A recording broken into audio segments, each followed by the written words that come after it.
Welcome back to another episode of Us Anxious Folk. My name is Lauren and I am here with Demi from London.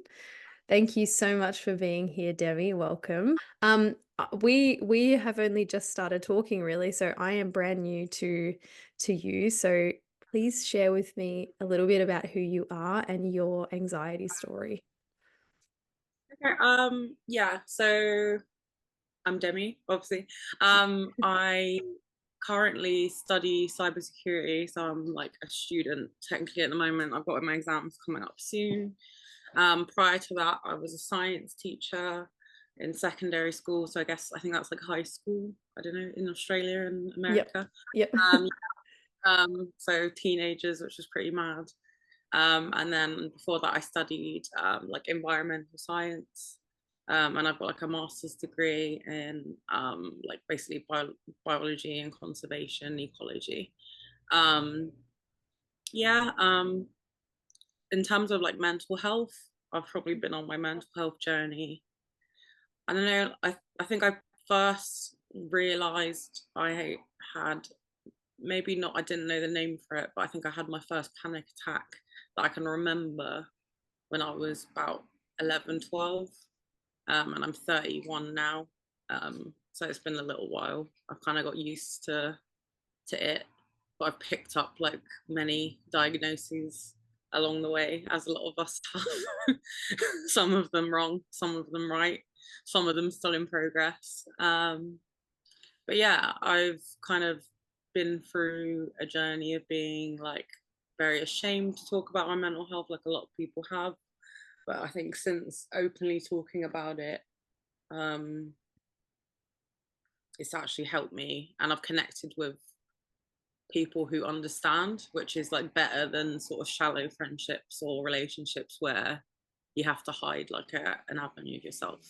I think anyway. Yeah, Is which that, is is really that okay? hard. Yeah, I Yeah. I completely agree. I've had a lot of friendships where I've shown up as only half of myself and it like eventually you can't show up anymore because you just, you know, eventually the anxiety surfaces and it's like, oh. You're masking. Do you know what I mean? You're a mask. You're not being yourself, and it's nobody can wear a mask forever, can they? That's right. Yeah. So, um, that's a really young age to start dealing with panic. Um, Mm. what was that like as a kid? And did your family have any sort of experience with it? Did they know what was happening? Did you have words for it? The thing is, like, I have been aware of like mental health problems, like not for me personally, but like in general from birth. So I'm adopted. Mhm. My birth mother has paranoid schizophrenia, which is why she couldn't take care of me. And I was conceived in a mental institution. So my chances of having some sort of mental illness were extremely high. So I think it was on the radar for my parents and my adoptive parents. Yep. Um, so they kind of like looked out for it, but at the same time, there wasn't that same understanding, that same um, knowledge about like anxiety that there was out there. So I think they were looking out for warning signs of schizophrenia, Mm. not thinking that it might manifest in a different way for me. Yeah. I think my mum knew something was like, I guess, not right or different.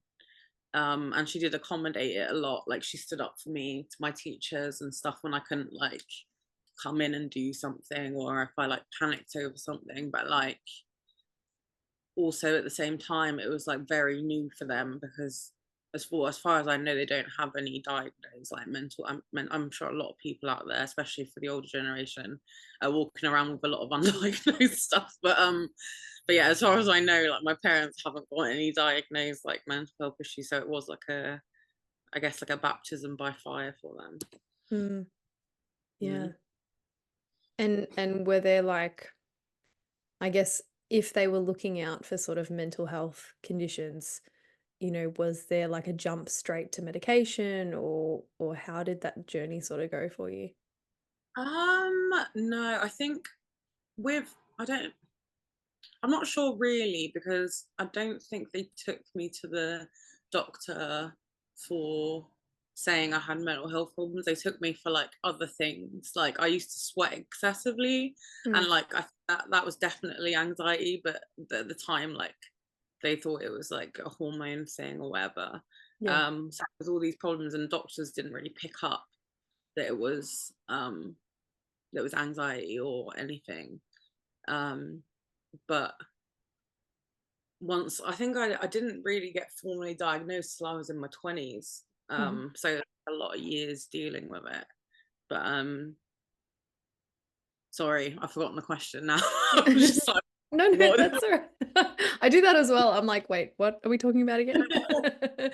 No, so okay, so you weren't put on medication straight away. Um, Yeah, yeah, but I guess, like stuff. oh, Um, sorry, you cut out just then. What did you say? oh, sorry, yeah, I did like a lot of talking therapies and stuff, Yeah. but that was when I got to like college age, so UK college. So I don't know what that's actually called in Australia. What do you still call it? Do you call it what when you go from high school to the next thing? Yeah, uni. At uni. Oh, Yeah. okay. All right. So we've got like school, then college, then uni. So Oh, yeah, right. no, I was about 16, 17. Yeah. Uh, I started self-harming when I was 12 as well. Sorry, is that okay to say? That's more than okay to say. That's Yeah. fine. Yeah. But yeah, started self-harming from around age 12. I was super into like emo music, and it was kind of like glorified as well, I think, in a lot of Mm, um that scene. Um so I kind of, yeah, and it was a way to kind of like cope with how I was feeling, I guess. mm, And yeah, and then I didn't really tell anyone until I was like in college, just when it got a bit too much. I didn't even want to go to college. I was kind of like not forced, but I was like strongly pushed towards it by my parents, yeah.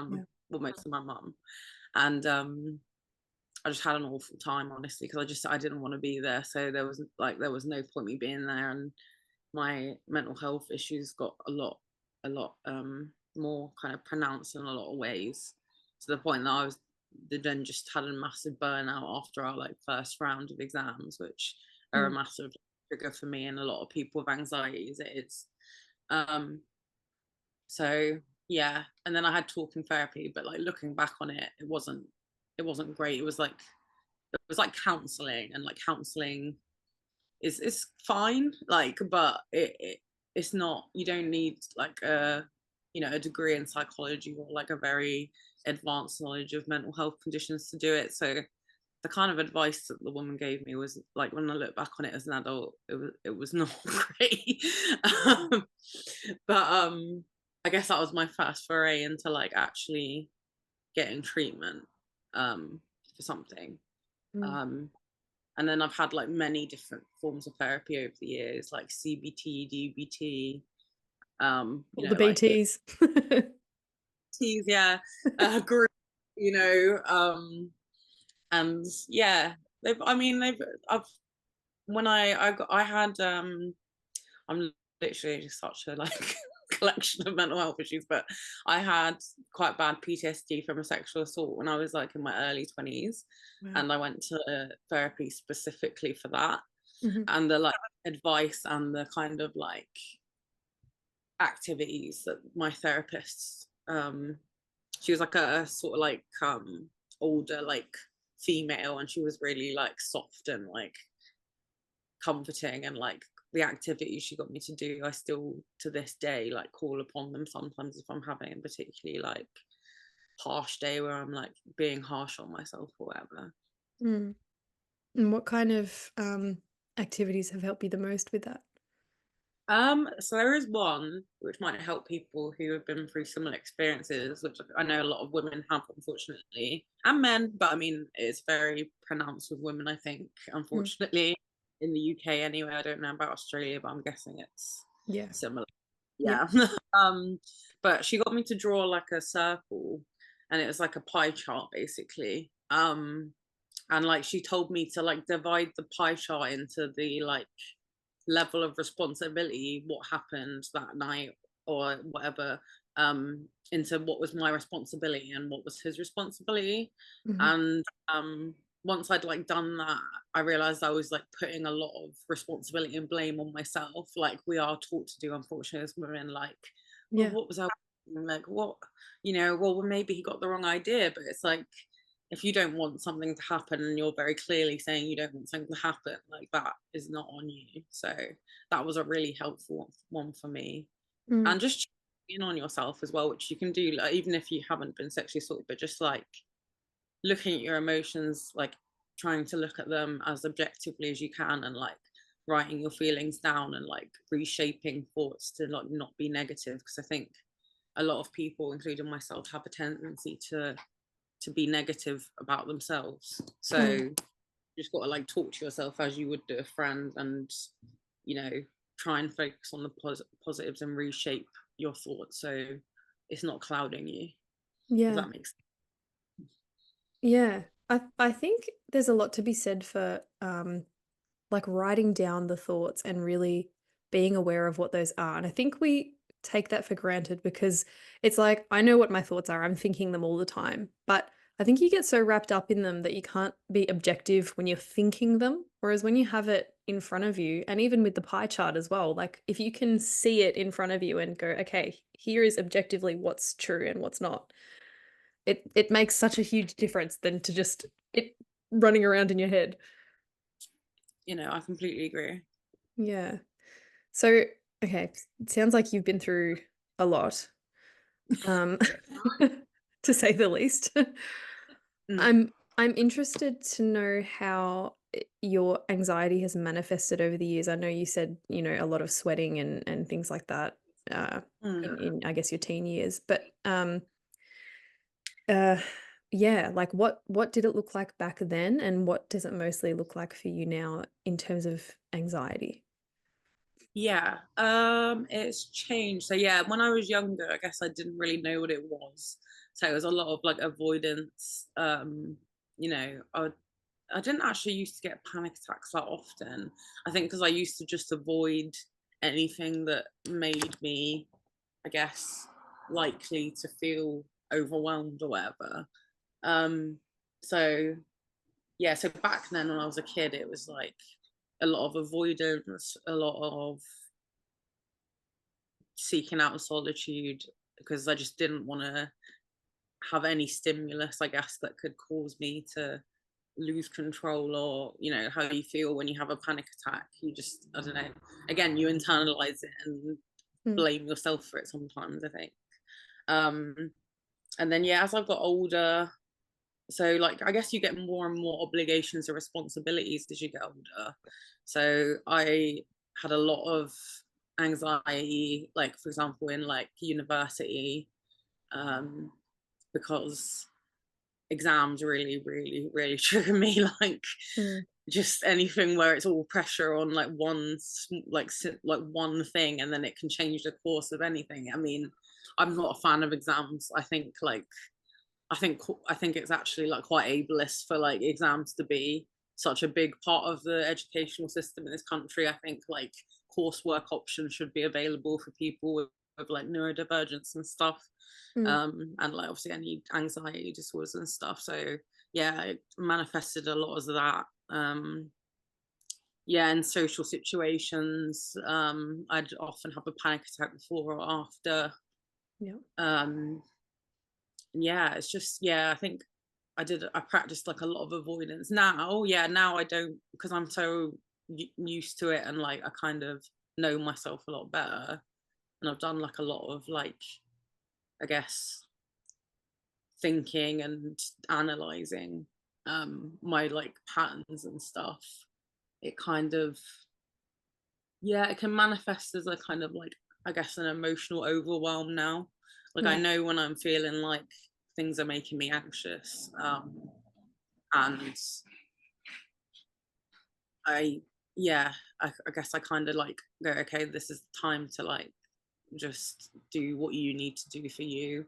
And I yeah. am better at now like communicating that to people, um like colleagues, bosses, friends, anyone. Like it's a real stigma, and you don't want to be open about it a lot of the time, because sometimes you're like, am I going to be treated differently because of this? And I don't like, I wouldn't tell anyone who's not comfortable with with telling their diagnosis to tell it, but Mm. like just be like, I have some sort of neurodivergence, I have some sort of disability. You don't have to even tell them, like, just tell them I need some grace sometimes that like maybe other people don't need.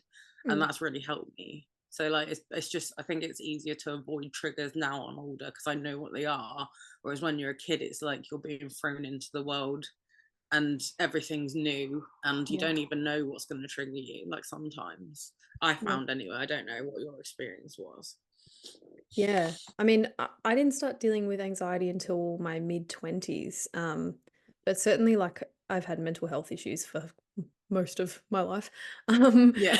and I mean, when you're growing up, it's hard enough anyway. Like it's hard Yeah, enough for everyone growing up and coming into the world. exactly. And then when you throw Mm. like depression or anxiety into the mix, it's just like no good. Yeah, But I have to 100%. say, I really like your idea of chilling out on the exams and coursework being an option. Like that's never occurred to me, but that makes so much sense.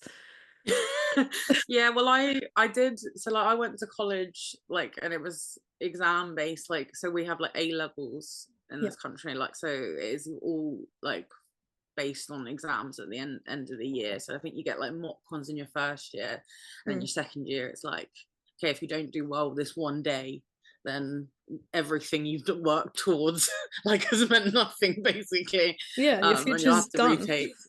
Yeah, exactly. Yeah. But then I went to agricultural college, like after taking a year out, I did like a gap year and just volunteered at a hospital and like basically just figured out what I wanted to do. And Mm. it's called a BTEC, and like it's really kind of like looked down upon because it's seen as like something that non-academic kids do, and people can be very elitist about that. But Right. like I've gone on to get a master's degree, and like it's not a question of academic like ability. It's a question of like being able to manage the stress that comes with exams and stuff. And like Mm. it makes more sense to me to be judged by your performance throughout the year, because you might have the worst day ever on your exam day and you'll be judged on that. Like, and that to me does not make sense. But you know what I mean? Like, Mm.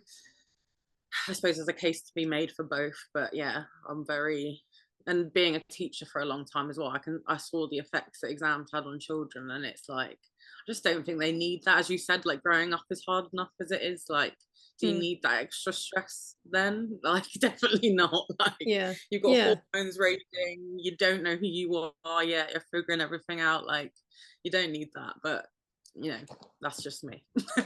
Yeah. Well, it certainly sounds like you've done really well anyway, so Oh, that's thank you. Well, that's the thing though. But with mental health problems, I've done like I've been like I've never earned like more than probably like close to minimum wage in this country because I just can't handle the stresses. And Mm. sometimes I'm just very unstable, like unfortunately, and Yeah. that's just the way it is. But like again, like accommodations just aren't made for people who are like neurodivergent or like if somebody has a physical disability, you're expected to get a wheelchair chair ramp, and if you don't, like that's awful.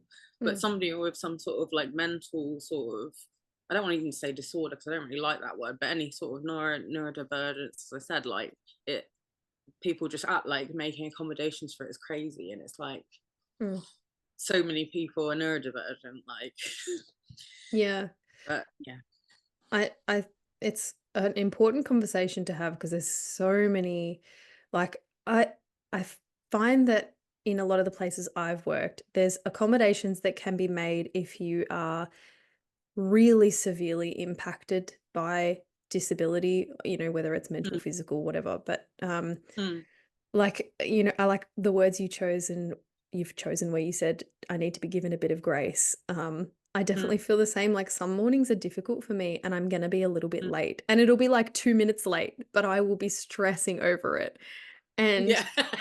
yeah, it's like for the most part, I'm really capable, but there are some days Yeah. where I'm just not having a good day. And Mm, yeah, it's kind of like I feel like you fall into that gap where like you're not. super impacted, but you're, like, quite impacted sometimes, and it's hard People to don't even like that. specify what you need.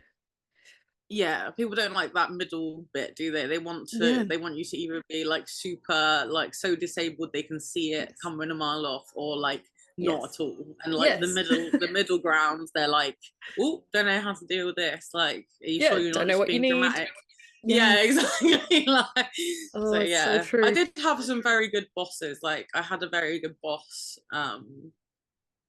when I did my like second teaching job, who was really understanding about anxiety, because I think he had anxiety himself. So if you have someone who Mm. understands, but then unfortunately a lot of people with anxiety don't do well in positions of power because we don't like that pressure, Yeah, and we're we like, don't "Nope." particularly like, you know, having to have responsibility over other people's emotions and our own.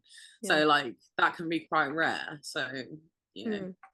Yeah. No, I think you're spot on. You said that you had experienced a lot of time of, being ashamed to talk about what you were going through, but you're more Mm. open about it now. How did you go about starting those conversations? If you're somebody who's kind of hid the way you feel for a while, how do you then go and talk about it? It's hard. It's gonna be different for everyone. Um I guess like with some friends, they'd been open about it with me first. So I've Mm, had like a few friends who have suffered depression as well. Like I do have depression as well. And like I am actually in the process of getting a bipolar diagnosis, which makes a lot of sense for me. But mm, in the UK, it takes an average of 9.5 years to get a bipolar diagnosis. yeah. So I don't know if I'll be getting that soon. But I've always had like ebbs and flows and periods of like extreme depression and periods of extreme like being able to achieve like my master's degree and stuff like that. Like it's Mm, always been a pattern in my life, I think.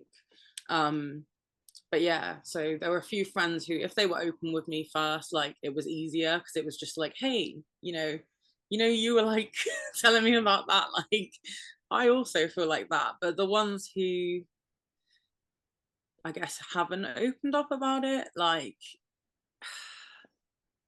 it's hard. Yeah, sometimes I'll just like completely word vomit and it will come out when I'm like maybe like when my inhibitions are low. So like when I'm drunk or something. And I wouldn't suggest that. yeah. But that has been the way it's come out sometimes.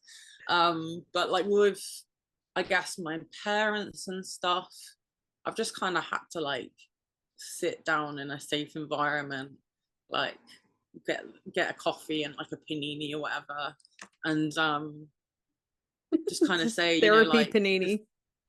Exactly, like food is a big like I don't know. I think food is medicine, to be honest. Like Mm, it's great. Um, but yeah, I think yeah, you just have to don't share anything you're uncomfortable with, but just say like this is how this has impacted me. Like unfortunately, like some people might want you to like prove yourself, and like I did feel like I fell in a trap to doing that, but like a lot of the time it's not worth it. Like if somebody's not going to take you at face value, like they're probably not ever going to take you at face value. So like sometimes you got to like drop. I've like lost a lot of friends and family along the way, and mm, like it hurts, but like at the same time you got to remember that like the people that you will attract and that you do attract by being honest are going to be the best kind of relationships for you yeah. in the end. Yeah. And I think the most healing because they see you for who you are instead of seeing you for who they want you to be. And when you can be 100%. yourself, it's so much easier, like you were saying about masking. So have you Yeah. have your I know you said you did lose some people, but for the most part, have your parents been quite supportive and receptive and Yeah, my dad is probably like my biggest support. He's like very like non-judgmental. He comes from like he's Pakistani, so he comes from like a South Asian family. Like in that culture, mental health isn't typically like talked about or understood, especially in Pakistan itself. He was born here, but like Mm, so that's probably why he gets it a bit more. But it's been like a massive learning curve for me, but he's been like my biggest supporter. With my mom, it's like it's been very hit and miss. Like, she is a very supportive person. I love her, like, but she also sometimes like can be, I'm trying to choose the right words. um she can be very like reactive to my symptoms, and I don't need that. Like, and like, for example, I've had hospital appointments with like mental health people, and Mm, she's told them like untrue information just mm, because that's her like perception of it.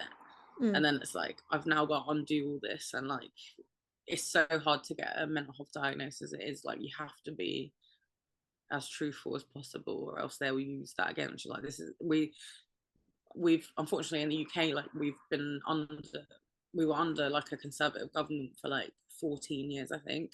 They Mm, were just cutting funding to our national health service like constantly, and of yeah. course mental health took the biggest impact. Like, Mm, so it's hard to get mental health like help when you're a working class person, unless you can pay to go private, which yeah. is like often like £400 plus and for a 30-minute appointment, like, which so many people can't afford, especially now. Like, it's hard to get help. So yeah, my parents have, like, I'm so happy to have them, and like I love them, and they are my parents. Like, I never would see them any different. Like, there's a lot of people who, they're like, oh, but like, do you feel weird being adopted and stuff? I never have like questioned that or felt strange about that. Well, maybe when I was a kid, but just hormones. But Mm, as an adult, I've never questioned that. But yeah, like my mum, I think, can be sometimes quite reactive to the point that I like don't tell her everything. mm. Um, I think that's pretty common for people with their parents, isn't it? Like, anyway, like you just kind of like present a version of yourself that they are most comfortable with, sometimes just to save yourself a headache. Yeah, just to keep the peace. It is, and you can, I don't know, sometimes like there's a honesty that you can have with family, but then at the same time there's not. Like it's 100%, a hundred yeah. percent. And it's like then Uncle Ted's gonna find out about it, and he's gonna Yeah. be asked you about it, and you're just like, where, like, I just told you. Well, I don't Yeah. know what my family's like that anyway. No, yeah, it goes down the phone chain in my family as well. Yeah, Yeah. exactly. Like, yeah, they got no other gossip, so Yeah. you're the next in line. Yes, absolutely. So, with your like you said, talk therapy kind of helpful, also not helpful. I can Mm, relate to that. I've had different mm. experiences with therapy. Um, what would you say overall has been the most helpful thing for you, like in the whole span of time that you've been, learning how to navigate your mental health? What's sort of Mm. the go-to? Um, for me, like, this isn't everyone, but I think medication has honestly been like a godsend for me. Mhm, Like, um, it's why I'm pursuing this bipolar diagnosis, because I think like if I get on the right medication, it could really like help me to like stabilize myself and my life, and like kind of help, with everything that comes with having a sort of mental health condition. Um, so medication has really helped me. I got put on, so when I was like, I think when I first got diagnosed with depression, anxiety is when I was in university, and I just completely had a breakdown. Like, I went home for like months. My mom had to hide all the pills in the house because I was just like very suicidal. mm, And yeah, and like she took me to a doctor. They were like, this is depression. I got put on like medication, and it did help. um but also, yeah, the yeah, talking therapy, I'm trying to think the kind of, because I've had so many different kinds. I think CBT is helpful because it is just very practical, and like, I don't know, I'm a very scientific like person, so like mm. I like science and like Give knowing me the why my facts. brain's, yeah, like why my brain's doing the thing that it's doing, and like how do I combat this. So like CBT is Mhm, very like, okay, well, you're catastrophizing right now, like, and it's like, oh, okay, yes, I am. Like, this isn't guaranteed to be awful. My brain is just telling me it's guaranteed to be awful because it's trying to protect me from a potential scenario. Do you know what I mean? Like, So Mm. I think CBT really helps with reshaping those anxious thoughts. Um, and yeah, and just having a really good support system, as we were saying earlier. So people who actually understand, who you can be honest with, who can even like maybe empathize with you is really helpful. Like I think I don't go around like collecting mentally ill people to be friends with like Pokemon, but like I have like a few friends who also like suffer from like mental health issues, and like I know that I can just be open with them, like I'm really struggling like at the Yeah. moment, or I'm really struggling today, and they'll be like, you know, they'll know what to say, or they'll just like get it. And sometimes like even they are kind of like not relieved, but they, I think it's like a cathartic thing for them to hear that someone else is struggling, because they might not want to be open about it themselves. So yeah, I think main thing, medication, support system, and like being able to logically like look at your thoughts, look at your brain patterns, look at like the way you react to things, and like reshape them. Mm. It seems like having a sense of I've humor as well has like Oh god. yes. I, I always say, I was watching like, wait, am I allowed to swear? Yeah. Okay. I was watching an interview with this rapper called Vince Staples, and he's talking Yeah. about trauma, and he's Mm. like, I fuck with trauma. Like, like I kind of fuck with trauma. Like, I feel like if you've had the most trauma, you have like the best sense of humor, because it's such a like Yeah. coping mechanism for like going through shit. Yeah. But yeah, sense of humor, 100%. Like, 100% helps.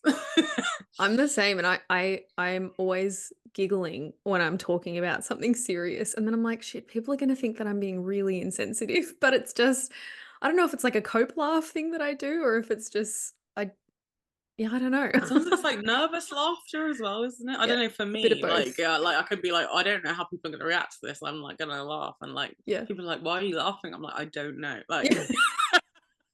I I always genuinely laugh don't. when somebody, you know, when somebody's like asking you, like, oh, I can't, for an example, like, did you do that? And you go, no, I didn't do it. And they're like, are you sure? In that moment, I will start laughing. And they're like, well, you obviously did it because you're laughing. And I'm like, no, I'm just really uncomfortable. Like, Yeah, it's like your brain's like, how's the worst? How can I look the worst right now? yes. Yeah, Like just that's laugh. the end. I Just do laugh. that. It's Yeah. great. I get, or Yeah. like, you know, when like something's really funny, but you shouldn't laugh. And Mm, so it makes you laugh even more. Like those moments are the worst. Like I've had like stomach aches, like because something has happened in front of me that I shouldn't laugh at. And yeah. my brain's like, don't laugh. And then I'm like, just can't contain it anymore. Like, and it's just ridiculous. Yeah. Someone Just getting like like somebody really falling injured. over, like, Yes. yeah, like proper like slapstick And you're comedy. like, It's like no. it should. Yeah, so I'm a bad person, but Yes. yeah, No, no. but I think when you've had a history in your life of like dealing with a lot of tough emotions, you need to have Mm, that release. It's like it's like a pressure cooker, you know, you just have to like let off that steam every now and then. And it's with me, it's generally not exactly. anger, it's humor. Yeah. Well, like if Mm. you look at like the sort of the most famous and the most like popular and the most like in even inventive like comedians of our time, a lot of them have really struggled with like depression, anxiety, like Yeah. self like doubt. Like they Yeah. are so funny because they can tap into that like darkness and like make Yeah. it into light. Like, and I think that's what people relate to. I don't know, like I think, yeah, I'm trying to think of like names. I'm terrible with names, but like even like comedic actors, like, you know, Mm. like Robin That's Williams, exactly Jim who I was thinking Carrey. of when you said that. Yeah, oh my god, Robin Williams, literally, like he was like my father figure growing up. I I still not over know. him like passing, but like yeah, Jim Carrey's like struggled a lot, I know, as well, and he's like hilarious. Like Mm. just yeah, a lot of people that are very funny, but they're hiding Yeah. darkness or like pain underneath the laughter, you know. Mm. We're about the same age, so I definitely can relate to growing up with Robin Williams as like a father Oh my figure. god, Yeah. yeah. Yeah. Literally, like he was everybody's dad, wasn't he? Like Yes, yes. and mum as Mrs. Doubtfire. Yes. Hello. It's so true. If anyone listening hasn't seen that, you have to go watch Mrs. Doubtfire. It's real. Um, I'm interested when you said you got diagnosed with depression and anxiety, you broke down. Tell me Mm. about that. What were the thoughts? Like what, you know, because for some people getting diagnosed is relieving. But obviously that it was pretty full on for you. I guess I think so my big when I was like I had a real kind of rebellious, moody stage at secondary school, like a lot of us did. Mm, Um and a lot of that was related to the fact that I did a lot of research on schizophrenia. Like the yeah. internet was available, like I could Google whatever I wanted, and I saw that like it usually develops in like teen years to early 20s, and I just thought, what's the point? Like, sorry, I try not to get upset, but I just thought like, what's the point like of trying, like, because this is gonna happen to me anyway. Mm, Um, and so I had a lot of, I think, stigma related to it's not even that like I look down on people who have schizophrenia because my like birth mom is an amazing person. She raises like lots of money for charity, but I saw how difficult her life was. Like, and I was like, I mm, don't want that for me. Like in terms of like romantic relationships, in terms of like not being able to keep her child that she very much wanted to keep, like, and just all that stuff, the stigma like from her family, like the treatment from her, like, you know, her family, the treatment from people who don't understand, like it was so scary to me. And also just the thought of like my mind not being, I can't even trust my own mind, do you know what I mean? So like mm, it was scary. So I think when I got that diagnosis it was almost like a, oh, okay, like this is the beginning of the end sort of thing. This is like, yeah. you know, there's definitely something wrong with you. Like, even though I don't see it as something wrong now, I just see it as something different. Like, I think it's just a different brain chemistry, but like, so which is why I don't really like the word disorder or whatever. But like, I think, yeah, with the diagnosis, it was like, oh God, like, oh, you know, it started.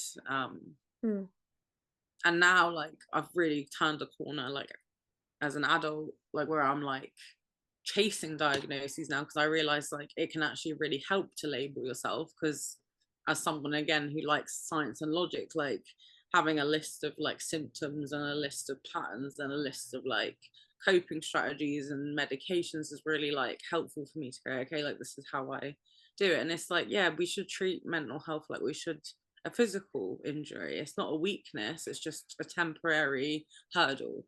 mm, And like you need to treat it and treat yourself like you would do if you had a physical injury. You need rest, you need to take medication potentially. Again, medication isn't for everyone, I'm not going to push medication, but like, you know, some people do need to take medication, you know, and you need to like, again, like what we said earlier, like give yourself grace and like understand that like you are healing, like, and you need to heal, like, and you need to, you know, not just push it to the side because just because people can't see it, like, mm, which is what a lot of people do, mm. if that But makes yeah. sense. Yeah, no. I like what you said about disorder. I have a complicated relationship with that word as well. Um, and I, you know, talking about treating mental health or mental illness, I guess, as like a physical Yeah. illness, I, Mm, I, that feels blurry for me sometimes because I like what you're saying about treating it. Um, mm, that resonates with me, but I always feel iffy when people, you know, talk about like, uh, you know, having a mental illness and saying like, well, you know, if you were diabetic, you would take insulin and things like that. yeah. Like, I get that, but then I also Mm, sometimes feel like it's a way to, um, I don't know, like keep yourself under the umbrella of sick. Does that make sense? yeah, I know what you're saying, I know what you're saying, yeah, yeah. Yeah. And so I don't, like maybe that's just my own inner, you know, war playing out of like No, not wanting I to get be unwell, but I completely get what you're saying, yeah, like you don't you want to see it as like, I guess, different, not unwell or like yeah. effective, Yeah. because unfortunately that's how a lot of people see you. I completely get what you're saying. It's one of those things I go back and forth on all the time in my own head. Because I'm on medication and I've been on medication for years now. Mm, But and it's been great for me. But then I remember all those years as well where the doctor kept trying to push medication on me and I was like, this can't just be the answer to the rest of my life. Like you can't yeah, just keep I don't think telling you me can do this. just medication. Like, I don't think you can do just Yeah. medication, or maybe some people can. Like, but for me, yeah, no, it can't just be medication because you Mm. still deal with the effects of it. It doesn't completely make it go away. Yeah, that's right. It's got Um, to be like a I was whole gonna say, response. maybe like it would help to think of it more like something like sickle cell. So sickle cell is technically like not seen as good because you carry less oxygen. But the Hmm. reason that like people in African nations develop sickle cell is because it helped them to have immunity from malaria, because malaria attaches to red blood cells and it can't attach to ones that are like half. Yeah. So maybe that's how you need to see mental illness. It's just like a different, it's not, you might Yeah. be different Yeah. and you might like need accommodations, but it doesn't mean it's particularly a bad thing because it's helping you in other ways. I Mm. don't know. Yeah, no. I like that. Thank you. I'm always like, how can I like level this out in my brain? Like, you know, Yeah. that explanation does help. Yeah. Well, my mom has sickle cell trait because obviously it's like very prominent in like African Yeah. um descent, like people of African descent or Caribbean descent. Hmm. Um so yeah. So yeah, she used to faint like a lot when she was younger, but she doesn't really Well, feel any effects from it now. So it's kind of like a good analogy for mental health and how that can fluctuate over your life as well. mm, yeah. Okay, how if you don't mind me asking, how has your mum's life been? I know you said there's been a lot of difficulties for her, but Mm, also that she sounds like she's doing really amazing things as well. yeah. Um, I don't want to say too much because I think it's her story to tell at the end of the Sure. day. But like I will say that like she did go through a lot of hardship to do with like my conception because she wasn't in a very good mental space then. She was literally institutionalized. So like she wasn't in a good mental space. Then there was a lot of like paternity stuff. I still don't know fully who my birth father is. Like, so there was that. Um, no men wanted to come. I'm literally like a Jeremy Kyle, like Jerry Springer baby. No men wanted to come forward and take like a paternity test. So that wasn't great. And yeah, she went to court and she tried to fight to keep me. Mm, Like she really did want to keep me, but like she just couldn't handle it. Like there was no way she couldn't really fully look after herself all the time. So there was no way she could handle a dependent as well. yeah. So those are ways that I'm comfortable sharing because that's to do with me. Yeah. But yeah, no, at the moment what she doesn't mind sharing, but she raises like loads of money for like cancer research. She runs like coffee mornings. She's had a double mastectomy now, so she's been Wow. through breast cancer twice herself, Wow. which is hard on anyone, let alone someone who struggles like with their mental health anyway. Like it's so she's extremely strong, and I think she's like a good kind of like when before I was like scared to be like her because I saw the hardships. Now I'm like I see her like wins and I try and like see her more as like an inspiration Mm, than anything. mm. Sounds like you have a But I lot think that of also comes strength. with like society stigma, doesn't it, of mental health? Because I think I like was internalizing a lot of the stuff I heard as well. Like, Hmm. like, oh, crazy people, like, oh, straight jacket, like locked away in a padded room. Like it was Yeah. just, yeah. I think that also speaks to like our ages as well, though, because the mental health landscape has changed dramatically even in the last decade. Because yeah, Yeah. when we were growing up, it was very much either like you were crazy or you were healthy, and there wasn't a lot of Yeah. in between. Yeah. Yeah. And we Yeah. were like often like either sources of like either they're like super violent, like like a serial killer who's got Mm. like I don't even know depression or like what I mean. Like I guess it didn't help with stuff like Columbine and that Mm. sort of thing. Yeah. Um, but like either we're like, yeah, super crazy, or like, and like violent and scary, or like we're like incapacitated. So I loved Yeah. Simpsons growing up, but I remember every time they showed someone who had mental health issues, they were in a straitjacket, Yeah, and like like drooling or that is something. true. Yeah. Exactly. Yeah. Exactly. So we had, yeah, we were going for it. Like you didn't want to be labeled as Mm. that because it wasn't a good thing to be labeled. But Yeah. that's why I try and talk about it as much as possible now. And I understand not everybody's comfortable with that, but like if I don't talk about it, then like I'm not helping with the stigma. Do you know what I mean? Like, but Mm. I 100%, yeah, definitely. When we were growing up, there was a lot of not good imagery. And I mean, like, look at the history of it. Like, women used to be locked away for like enjoying sex. Like, Yeah. it's just insane. It was just a way to like lock people away that Mm. had ideas that like weren't progress, like that weren't fitting with what was the norm at the time. Mm. Which, you know what I mean? Like if we got sent back now to like the 1930s, we'd all be in mental health institutions, like Mm. because we just don't have the same values as they did back then. We act completely different. Societally, we're really different. So yeah, I Yeah. think that's a good thing to think about actually. Yeah, it just makes me scared for thinking about my daughters and like when they're in their 30s or 40s, am I gonna be like the really like unprogressive grandma that's they're like, oh my God, you're so old fashioned. Like, Yeah. we don't talk like Well, that anymore. I've got to tell you, like from teaching, it's already happening. Like even if you don't know, like Great. I didn't feel like I was that far in age, and I was like so on call to these kids. Like they were just like, "What?" Like I didn't get your references, and I was just like, "Okay, that's fine. Oh, that's It's sad. gonna happen." Yeah. So how has your kind of acceptance and like your journey into your own sort of mental health, how has that changed the trajectory of your life and like where do you see yourself going? Um, the Sorry, thing, big because big I've like, question. yeah, I know. I was gonna say, like, am I being interviewed? Like, I hope I get the job. No, You're in. yeah, um, yeah. God, that's a good question.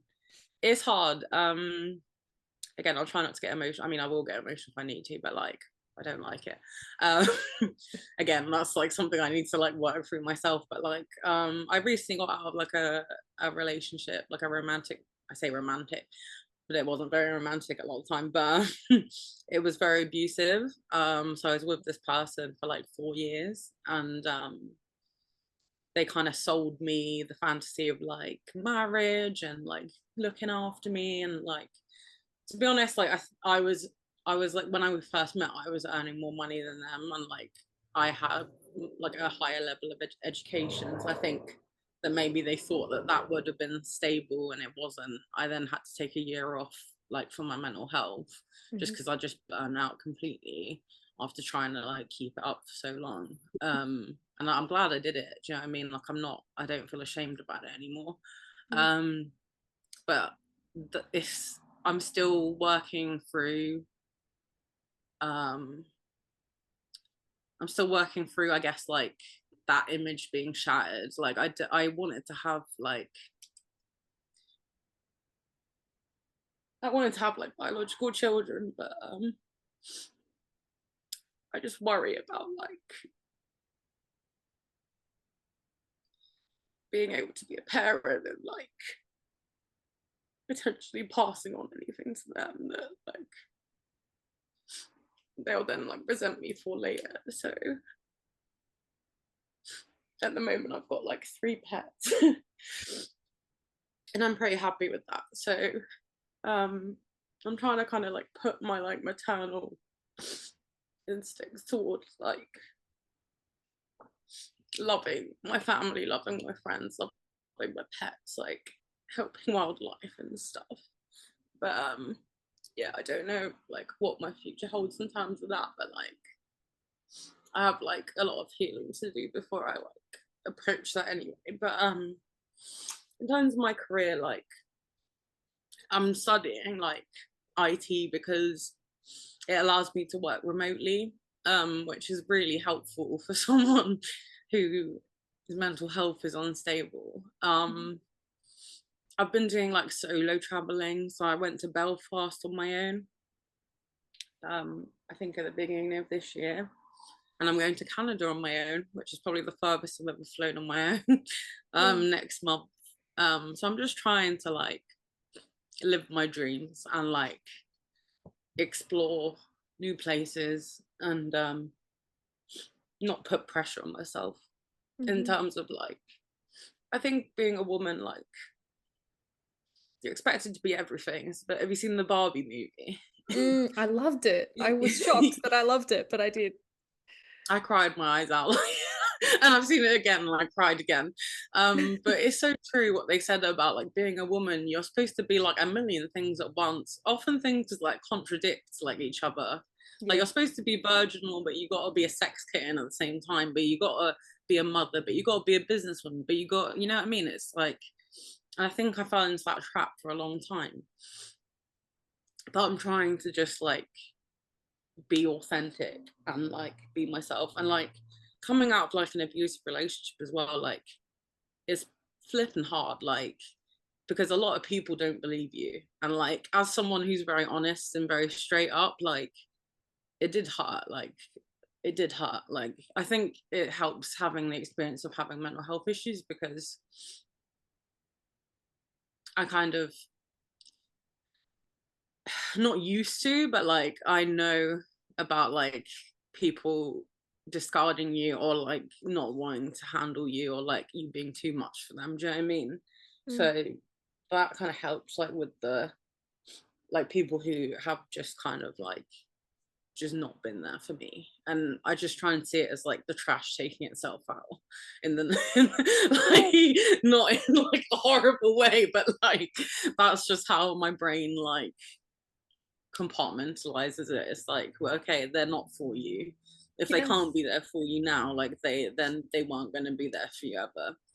And Mhm. I've made like a beautiful like lot of connections with like strangers, like literally even like Raymond, like from your episode, like Yeah. literally we've spoken so much. Like I live like a completely different country from him, like we're different ages, we have very different political beliefs, like a lot of things are different about us, but we've connected because we've had similar experiences. Mhm. So like sometimes like you've got to find your family.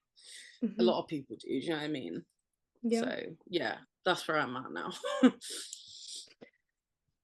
I want to say thank you first of all for being really honest and real, and you've spoken about some really hard things. And I really applaud you for being so open because I think it helps other people to feel like when other people can see a different face that's been through the same thing, I think it's really validating.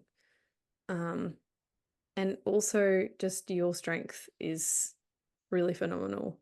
And I'm sorry that Oh, you've been thanks. through some really hard situations, but the wisdom that seems to have come out of that is, yeah, amazing. I've got very like it's not for everyone, but I've got quite deep into like spirituality. Like I identify as Buddhist. I read Buddhist texts when I was like 16, but I Mhm. never wanted to call myself Buddhist because I was like, well, I don't go to temple, I don't do this, like I'm not a monk and all this. But like I know so many people who goes to church and they're like the worst Christians I've ever known. Like, so I don't know why I was putting that pressure on myself.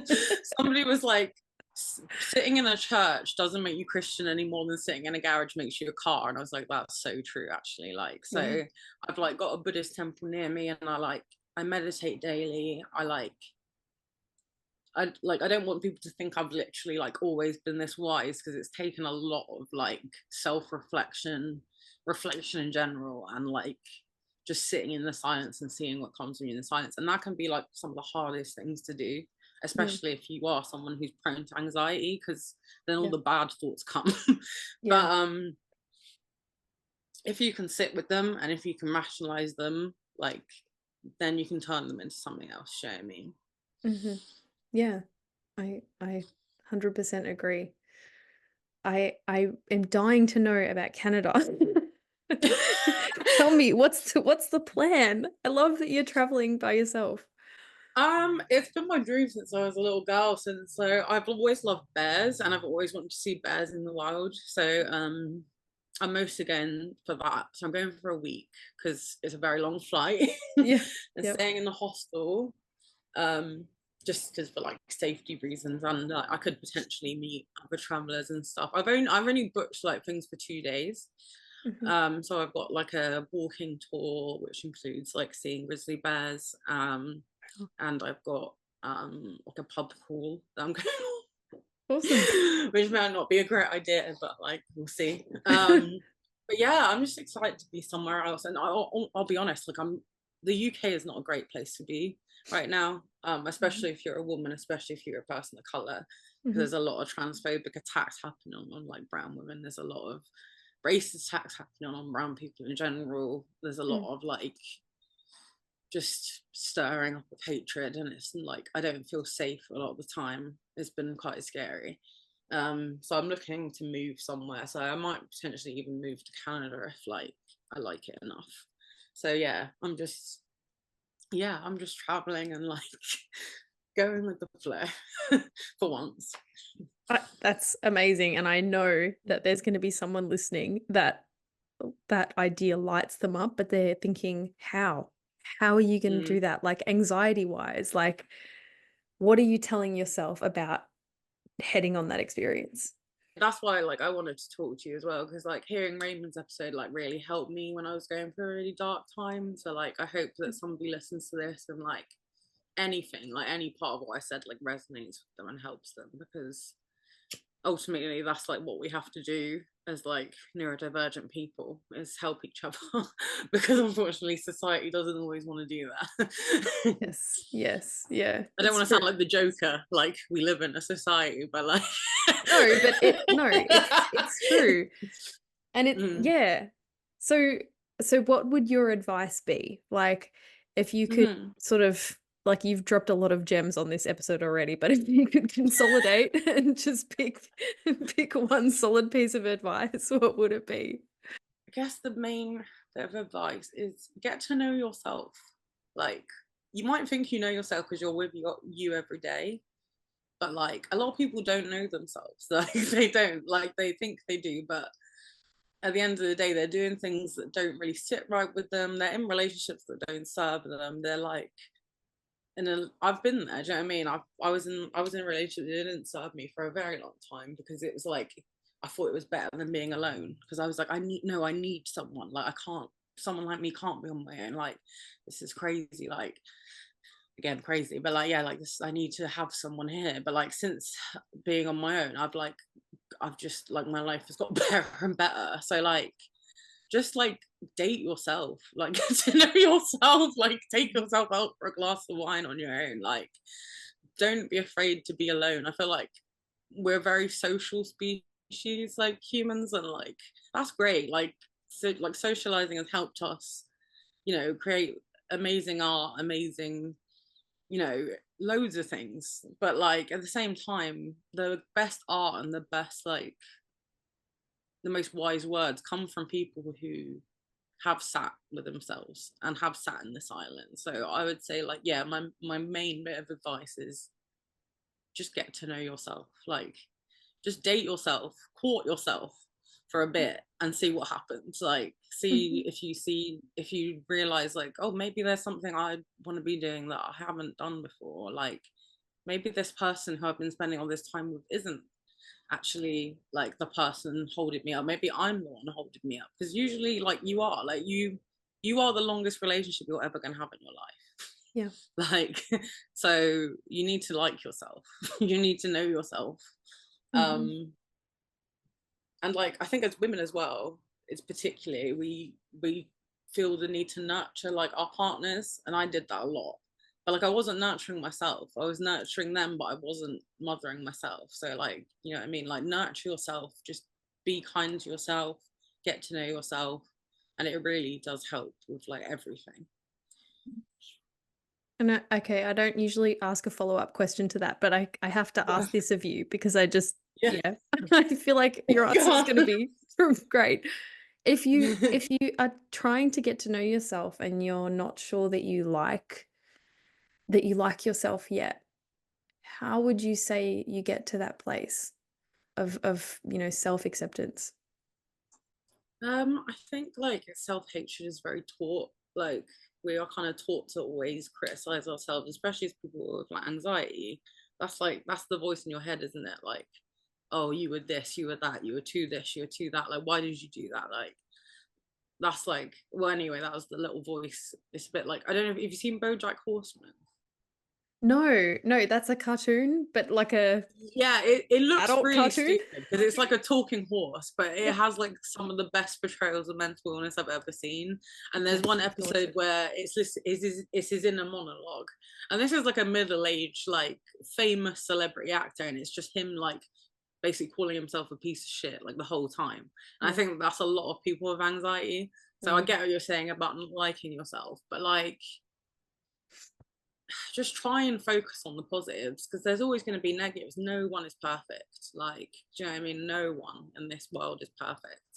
Even like, Mother Teresa or all these people, they all have stuff that like people have been like, oh God, like looking back on it, like nobody is. Gandhi used to like sleep with like young women, like naked women in his bed, like Oh, as a shit. test. And yeah, like so you know what I mean? Like all these people in history who we see as these perfect like beings, like nobody is perfect. So like have some like what's the word? I guess like have some sensitivity for yourself, like have grace for yourself. Like you're never gonna be perfect. And no one is, and no one's supposed to be. Because if Mm, we weren't flawed, like again, we wouldn't have like the connections we do. We wouldn't have the like spiritual revelations we do. We wouldn't have the art that we do. It's all about most art is about conflict. Like nobody wants to watch a film where the guy's happy the whole time and nothing goes wrong. Like, yeah. do you know what I mean? Like something has to go wrong. There's got to be like Yeah. an antagonist. There's got to be something wrong, and then we've got to sort it. And that's what life is all about. Like we're gonna have ebbs and flows. We're gonna have ups and downs, but the most important thing is to like know who you are and like know your values. I think that's the main thing is like, am I living according to my values? Like my values are like family, like empathy, respecting and loving nature. So am I actually living that out? And if you're not, I think that's where the cognitive like dissonance comes with people. It's like because I'm preaching all this thing, especially in this online age, because you can preach all you want about this and repost stories about this and this, but are you actually living your life in that way? So I Mm, think like the main thing is like authenticity. Even if you're like labeled as like a like a bitch or whatever, which I have been, like I don't care because like I'm not trying to hurt anyone. All I'm doing is being honest and assertive. Like, and if you don't like that, you're not for me and I'm not mm, for you. mhm. And I think that's what we need to like accept more as people is like you're not going to be everyone's cup of tea. I saw like a meme the other day and it was like, yeah, I'm not your cup of tea, but like I'm like somebody's champagne, and that's completely true. Like it's, do you know what I mean? Like you accept where you're not accepted because you will be accepted by somewhere else, by someone else. And even if you're not, if you love yourself, it doesn't matter. So Mm. yeah, that's I hate like I feel really preachy right now, but like that's where I am. No, honestly, I loved it. I got so much out of that. Um, Oh, good. yeah, yeah, no, that was amazing. I really want to thank you for sharing everything that you've shared, and I'm so appreciative to have had this conversation with you. And if there are people who would like to reach out, where is the best place for them to do that? Okay. So yeah, I've got an Instagram. So my Instagram is semi-quaver. So like the music note, Demi semi-quaver, but it's just semi-quaver. Yeah. It's not about the crisps. Do you have Okay. quavers in Australia? Do we have what? Quavers? Wait, oh, maybe? They're chips, right? Like the Yeah. So we potato call it chip, the crisps in crisps, the UK. yeah. Yeah, and potato chips, yeah, American. So yeah, so it's not anything to do with crisps. A lot of people think it's actually a Okay. music note. Okay. But yeah, so Instagram, semi quaver. That's probably the best place to reach me. To be honest, I'm trying to think. Do I have any other? I've kind of gone off of Twitter at the moment because it's just a bit of a cesspool. Mm. But yeah, probably the best place to reach out is Instagram, and I am active on there a lot. You'll see me spamming stories, so I will link your Instagram in the show notes. and thank you for giving like me and other people like us like a platform, because as I said, like you helped me, and like if in turn like this helps someone else, and it's just like a chain reaction happening. It's amazing. Thank you. It's a pleasure. I honestly, every episode I'm like, it's a free like therapy session for me. So it's great. Yeah, no, same. You're like, tell me about your childhood. I'm like, well, it all started. It's good. We got to start from the beginning. Demi, thank you for being here. No, thank you. Yeah. And have a good evening, and get to bed at a sensible time, I hope.